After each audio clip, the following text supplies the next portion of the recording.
옆 사람하고 한번 인사를 할까요? 사람의 사랑으로 사랑하지 말고 하나님의 사랑으로 사랑하며 살아갑시다. 아멘. 우리 앞뒤 좌우에 한번 돌아보시고 손을 한번 이렇게 들어보시고 반갑습니다. 잘 오셨습니다. 인사하겠습니다. 어제였나요? 이틀 전이었던 것 같은데요. 제가 어떤 분한테 이 얘기를 들었어요. 이분은 교회 안 다니시는 분인데 제가 아는 분이 어디서 만나셨대요. 근데 그분이 이런 얘기를 하시더랍니다. 본인이 경기고등학교를 나오고 서울대학을 나오고 또 우리나라에서 내노라 하는 기업에서 잘 나갔던 사람인데 지금 70대가 됐다 이거예요. 근데 남는 게 없다. 남는 거는 축구밖에 없다. 그러더래요. 젊었을 때 우리가 생각했던 무언가 성공이라고 생각했던 기준과 그렇죠? 세월이 지나고 돌아놓고 보면 참 돈만 있으면 될 것 같았고 그렇죠? 이것만 있으면 어떨 것 같았고 했었는데 시간이 지나고 무언가 이뤄도 보고 실패도 해보고 이런저런 올라갔다가 내려갔다가 이런저런 산전수전 공중전을 겪다 보면 참 세상 모르고 살았을 때 가치가 있었다고 생각하는 것이 참 그게 아무것도 아니었구나라는 걸 깨달을 때가 있죠. 오늘 설교 제목에 보면 뭐라고 돼 있어요? 다 같이 읽어볼까요? 시작. 행복한 신앙생활의 비결. 여러분 행복하게 살고 싶으세요? 행복하고 싶잖아요. 행복하고 싶으시죠? 건강하고 싶으시죠? 그럼 오늘 말씀 잘 들으세요. 일반적으로 신앙을 빼놓고 행복하고 건강하게 살아가기 위해서 가장 중요한 걸 세상에서는 뭐라고 얘기하냐면은 좋은 인간관계를 맺고 살아야 행복하다. 그래야 건강하게 산다라고 보통 세상에서 그렇게 얘기를 합니다. 인간관계에 대해서 어떤 관계가 건강한 인간관계냐? 인간관계가 이리 잘리고 저리 잘리고 저것도 잘리고 이것도 잘려가지고 혼자 지내는 사람은요 건강한 삶을 살아갈 수가 없습니다. 가족하고도 건강한 관계를 맺어야 되고요. 친구들하고도 건강한 관계를 맺어야 되고 또 그 만남이 교회이든 또 동창회든 또 어떤 만남이든 간에 많은 사람들하고 건강한 인간관계를 맺고 살아가느냐 아니면 친구도 하나도 없고 가족들하고도 사이가 안 좋고 교인들하고도 사이가 안 좋고 이래버리면 건강한 삶을, 행복한 삶을 살아갈 수 없다는 겁니다.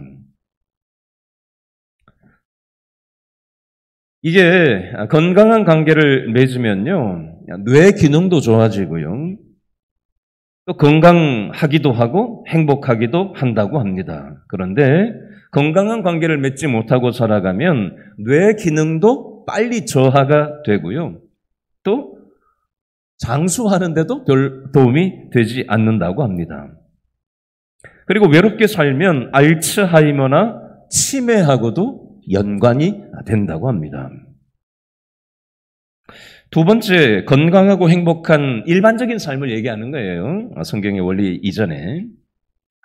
건강하고 행복하게 살아가기 위해서는 갈등 관계로 인간관계를 하면 곤란하다는 거예요.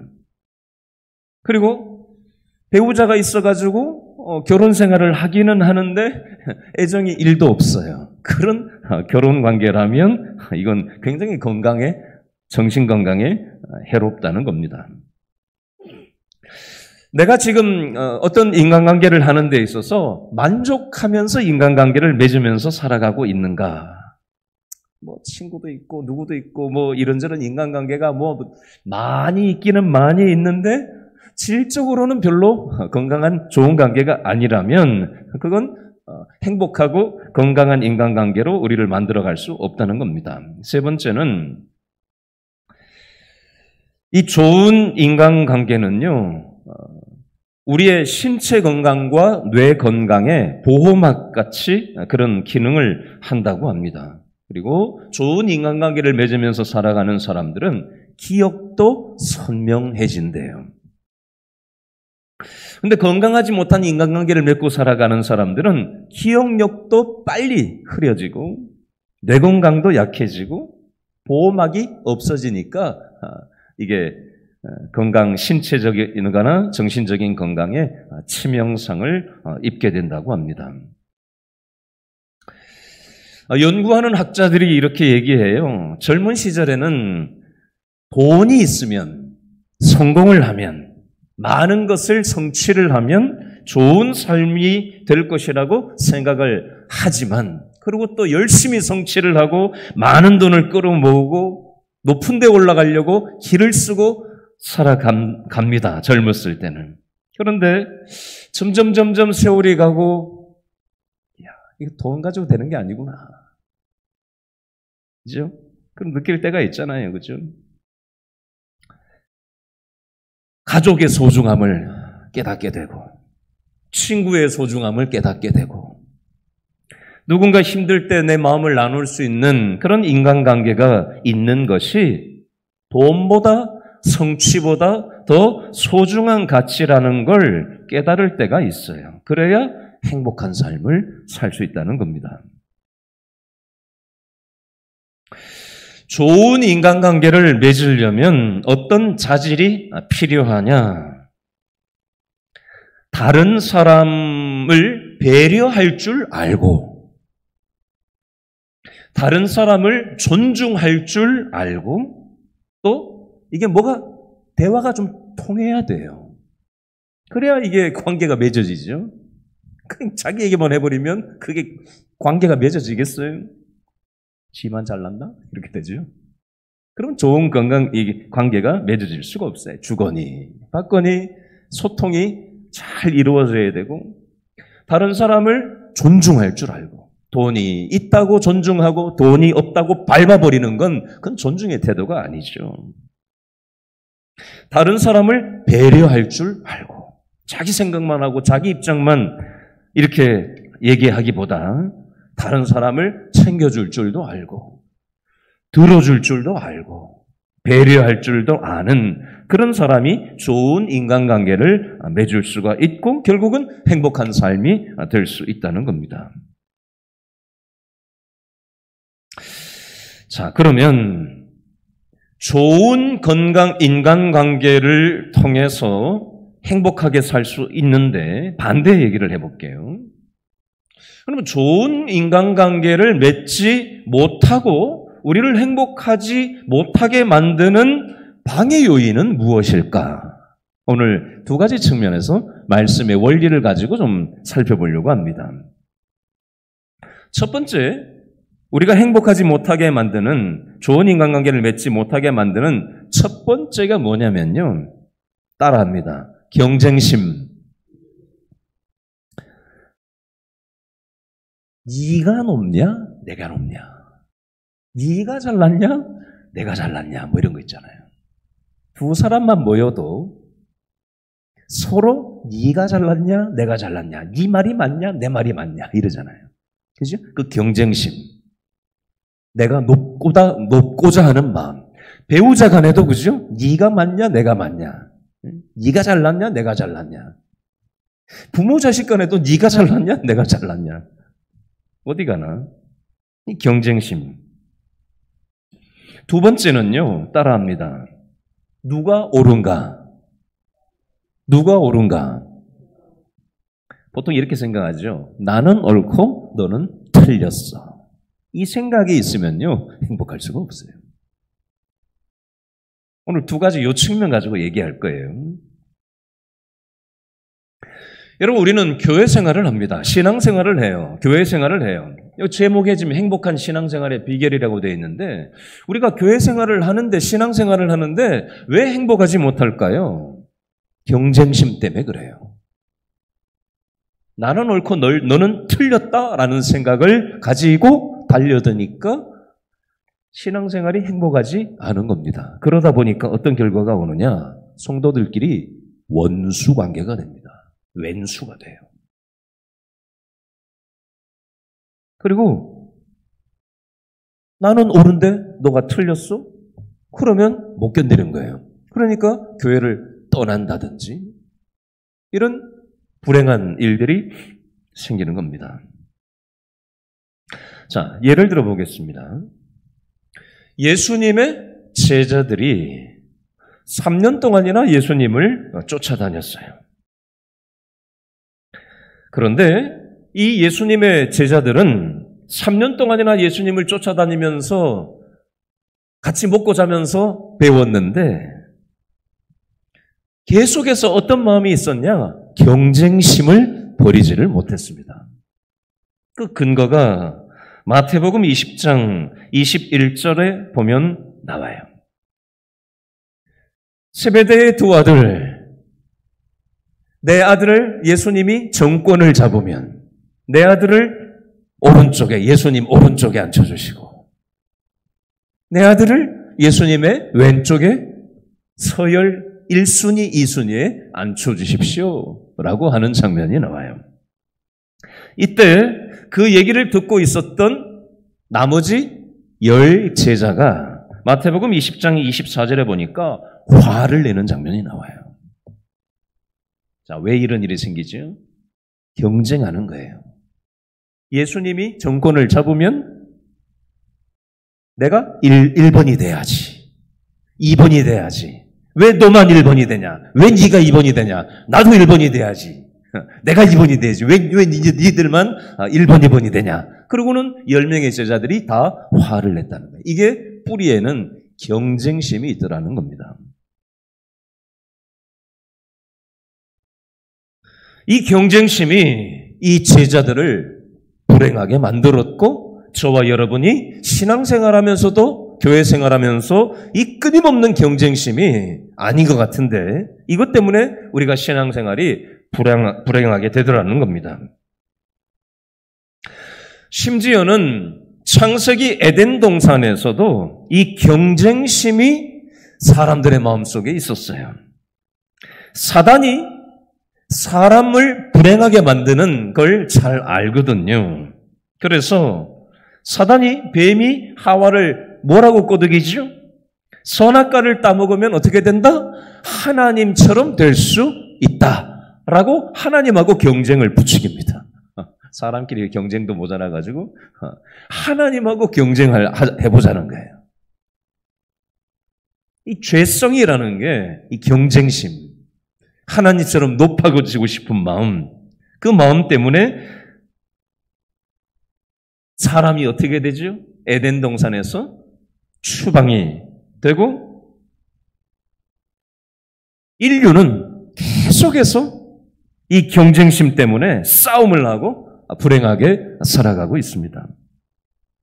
제가 어제 오늘 지금 계속해서 지금 책을 하나 보고 있는 게 있는데 라틴 아메리카에도 중동에도 아프리카의 수많은 56개의 나라들도 결국은 에너지를 뺏고 뺏기는 싸움. 유럽의 그 열강들, 자본주의 논리의 어떤 다국적 기업들이 아프리카를 쥐락펴락하면서 어떻게든지 움켜쥐려고 하는 그 끊임없는 싸움이 옛날부터 지금까지 끊이지를 않고 사람들을 불행하게 만들더라는 것입니다.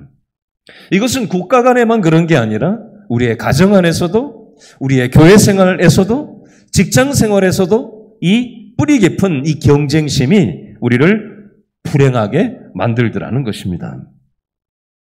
여러분 우리가 사람들끼리 모이면 무슨 얘기를 하죠? 몇 평에 살아? 몇 평? 화장실이 1개야? 2개야? 그죠? 차는 어떤 차를 타? 내 자식은 어떤데 당신 자식은 어떻게 됐어? 얘기하는 거 보면 다 그런 얘기예요. 집 얘기, 땅 얘기, 차 얘기, 자녀 얘기, 자식 자랑, 집 자랑, 뭐 자랑. 결국은 경쟁심이거든요. 내가 더 높은 고지를 점령하려고 하는 그 권력의 의지. 그걸 얻어내기 위해서 도덕이고 윤리고 예의고 상식이고 물볼 가리지 않는 그 치열한 권력의 의지가 우리를 불행하게 만들더라는 겁니다. 그러다 보니까 세상이 행복할 리가 없죠. 심지어는 교회조차도 세상을 닮아서 이 경쟁심, 누가 높냐, 누가 크냐, 이 싸움을 하다 보면 우리의 신앙도 행복할 수 없다는 겁니다. 자, 두 번째는 다시 한번 따라합니다. 누가 오르냐? 누가 오르냐? 네가 오르냐? 내가 오르냐? 자, 요한복음 13장 21절, 22절 말씀에 보면요. 여러분 오늘 본문 두 장만 앞으로 넘겨보실래요? 요한복음 13장 21절, 22절 성경 두 장만 앞으로 넘겨보세요. 얼른. 요한복음 13장 21절, 22절. 자, 예수님께서 세족식을 하시고 난 다음에 십자가 지시기 전에 이제 세족식을 하시고 난 다음에 제자들을 향해서 말씀을 하시는 거예요. 요한복음 13장 21절, 22절에 보니까 21절 셋째 줄 끄트머리에 보니까 뭐라고 돼 있어요? 너희 중 하나가 나를 어떻게 하리라? 팔리라. 예수님이 제자들 앉혀놓고 세족식 하시고 나가지고 너희 중 한 사람이 나를 팔 거다 라고 했더니 22절에 제자들이 서로 보며 누구에게 대하여 말씀하시는지 뭐 했더라? 의심하더라. 저자인가? 난 아닌데 저 사람인가? 나는 옳은데 저 사람인가? 여러분, 이 내용은요, 이런 의미예요. 저를 한번 따라 하시죠. 나는 옳고, 너는 틀렸다. 이 생각이 뿌리 깊이 박혀 있어요.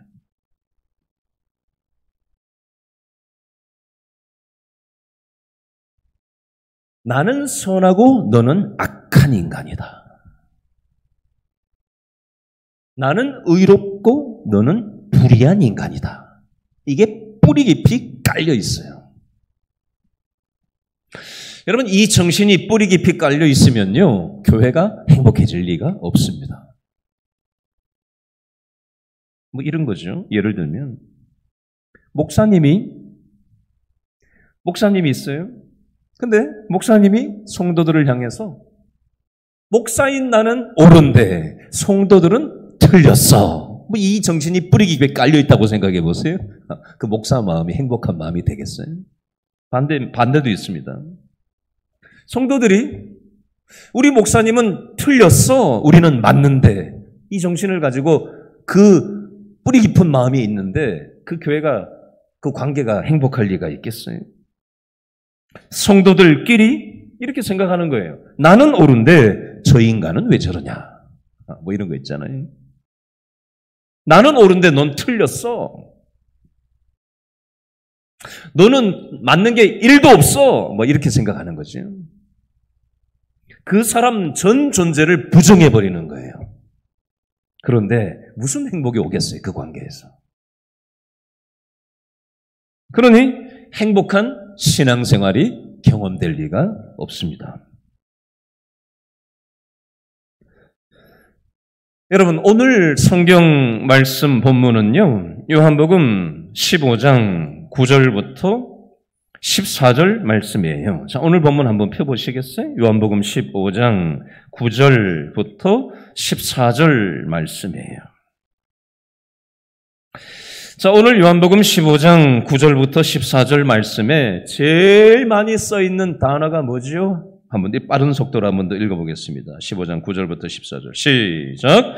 아버지께서 나를 사랑하신 것 같이 나도 너희를 사랑하였으니 나의 사랑 안에 거하라.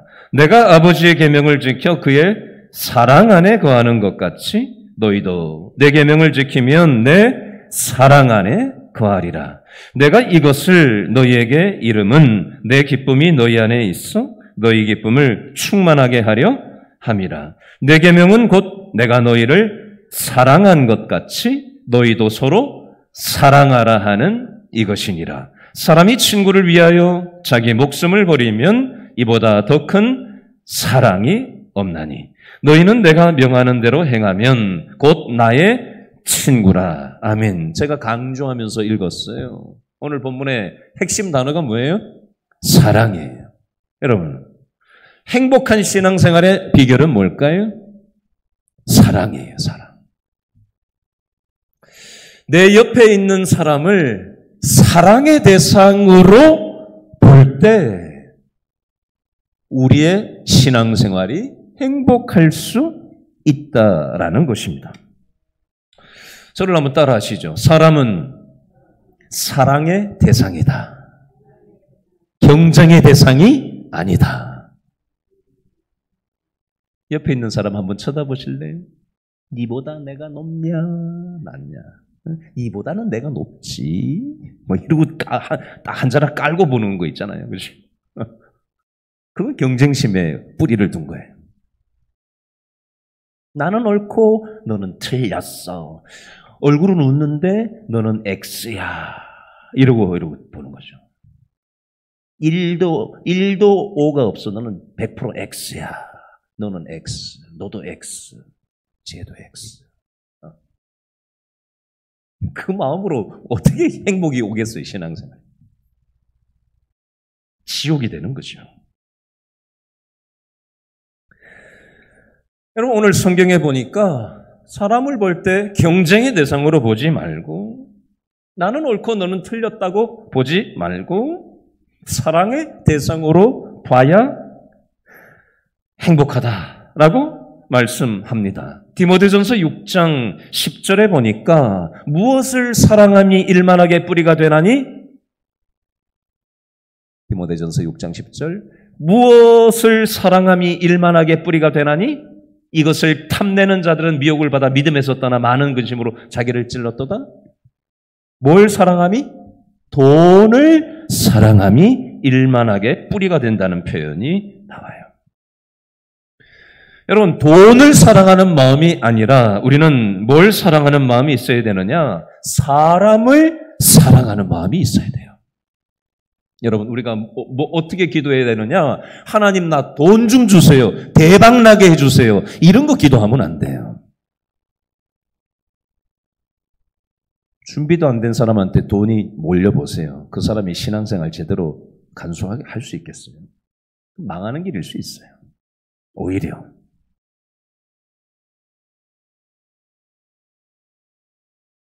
사람을 사랑하며 살아가게 해주세요. 경쟁심으로 사람을 보지 말고 나는 옳고 너는 틀렸어 라고 서로를 바라보지 말고 사람을 싸움의 대상으로 생각하지 말고 사랑의 대상으로 볼 때 신앙의 행복이 올 수 있다는 겁니다. 왜요? 오늘 요한복음 15장에 보니까 9절에 보니까 아버지께서 나를 사랑하신 것 같이 나도 너희를 사랑하였다라고 돼 있어요. 로마서 5장 6절, 8절, 10절에 계속해서 보세요. 우리가 하나님께 사랑한 게 아무것도 없어요. 1도 하나님을 사랑하지 않았어요. 아무 자격 없는 우리들에게 십자가 사랑을 부어주셨어요. 그러므로 우리 생각과 마음에 우리의 삶 가운데 믿음의 에너지가 작동되려면 우리도 예수님이 자격 없는 우리에게 베풀어 주신 사랑을 받은 사람으로서 우리도 이걸 실천하며 살아갈 때 우리의 생각과 마음에 이 믿음의 에너지가 작동이 될 수가 있는 것입니다. 여러분, 교회 생활을 행복하게 하려면 사람을 사랑할 줄을 알아야 돼요. 마가복음 10장 45절 말씀에 보니까 너희 중에 누구든지 크고자 하는 자는 너희를 섬기는 자가 되고 너희 중에 누구든지 으뜸이 되고자 하는 자는 모든 사람의 종이 되어야 하리라. 한마디로 얘기하면요, 옆에 있는 사람을 섬기면서 살아갈 때 신앙에 행복이 온다는 얘기예요.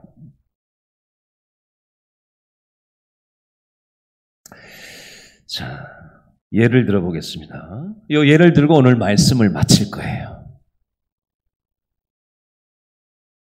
여러분, 사람을 불행하게 만드는 사람이 있고요. 집에서도요, 식구들끼리 가족들을 불행하게 만드는 사람도 있어요. 직장에서도요, 사람들을 불행하게 만드는 사람들이 있어요. 교회에서도요, 사람들을 불행하게 만드는 사람들이 있어요. 그런데 반대도 있습니다. 집에서도, 직장에서도, 교회에서도 다른 사람들을 행복하게 만드는 사람들이 있습니다. 저는 오늘 예배에 오신 저와 여러분들은 내 옆에 있는 사람들을 행복하게 만드는 삶을 살아갈 수 있었으면 좋겠어요. 우리 옆 사람 한번 얼굴을 쳐다보시고 한번 이렇게 한번 격려해 주세요. 자, 옆 사람 얼굴 보세요. 누구하고 얘기할지 골라 잡아봐요. 네, 골라 잡았어요? 자, 이렇게 한번 따라하겠습니다. 옆에 있는 사람을 행복하게 해주면서 살아가세요. 아멘.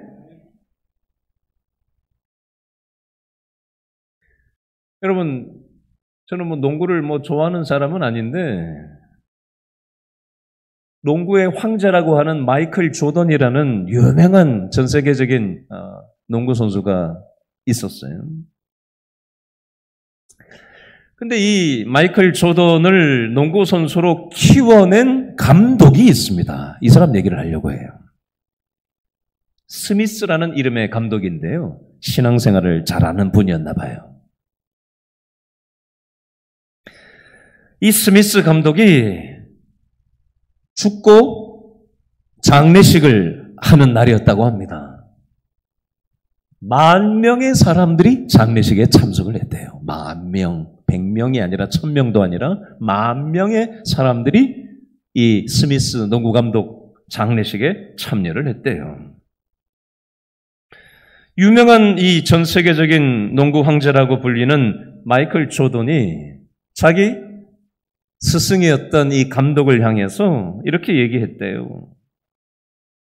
내가 필요로 할 때 항상 그곳에 있었던 코치 이상의 코치였다.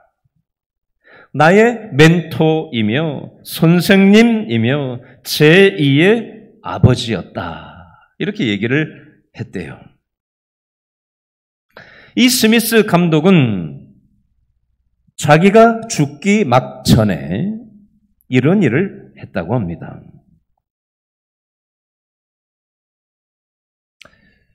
내가 죽고 나면 꽃으로 이 장례식장을 장식하는 그 비용을 아껴가지고 그 돈으로 내가 평상시에 도와왔던 자선단체에 이 금액만큼 기부를 해달라. 이렇게 얘기를 했대요. 그리고 이 스미스 감독은 자기가 평생을 몸담았던 농구장을 교회로 생각하고 섬기면서 농구 감독을 했답니다. 그걸 단적으로 알 수 있는 행동이 죽기 전에 자기 유산을 관리하는 사람에게 이렇게 부탁을 해놓았답니다. 내가 죽으면 200달러짜리 수표, 200달러면요, 우리나라 돈으로 대충 계산하면 한 20만 원쯤 돼요. 20만 원짜리 수표를 180장을 내가 죽으면은 곧바로 우편으로 발송을 해달라라고 요청을 했대요. 누구한테 20만 원씩 180명에게 붙여달라고 했는 거냐면요. 자기가 가르쳤던 제자들 180명한테 20만 원씩 죽음과 동시에 보내서 이 돈으로 저녁이라도 한 끼 해라 라고 하면서 깜짝 선물을 준비를 했다고 합니다. 여러분, 이 단적인 상징적인 행동을 통해서 이 사람은 뭘 생각했던, 어떤 마음을 가지고 살았던 것을 우리는 엿볼 수가 있죠. 항상 누군가를 섬기면서 살았다는 것을 알 수가 있습니다. 우리는 보통 내가 가진 돈이든 소리를 질러서든 내가 발휘할 수 있는 힘을 가지고서든지 남을 지배하려고 하고 남을 밟고 서려고 하고 더 높이 올라가려고 하는, 그러면 행복할 수 있을 거라고 틀어지고 우리의 삶을 통제하려고 듭니다. 그런데 오늘 성경에서 말씀하시는 정신은 내 옆에 있는 사람을 존중하고 섬기고 사랑하고 살아갈 때 진정한 행복한 인생을 살아갈 수 있다라는 것을 오늘 말씀에서는 우리에게 교훈하고 있습니다. 이 말씀의 원리를 가만히 한번 생각해 보시고, 나는 과연 어떻게 살고 있나? 누군가를 만났을 때 어떻게든지 경쟁해서 밟으려고 하고 있지는 않는가? 나는 옳고 너는 틀렸다라는 정신으로 살고 있지는 않는가? 돈은 사랑하지만 사람은 사랑하는 마음이 없이 내가 살고 있지는 않나? 그래서 내가 지금 불행하진 않는가? 한번 생각해 보시고, 섬기는 삶, 내 옆에 있는 사람들을 사랑하면서, 왜요? 하나님이 자격 없는 나를 사랑해 주셨기 때문에 나도 그 사랑을 실천하는 만큼 내 인생이 행복해질 수 있다는 사실을 기억하고 이 믿음을 우리의 일상에서 실천하면서 행복하게 살아가는 저와 여러분 될 수 있기를 바랍니다. 기도하겠습니다.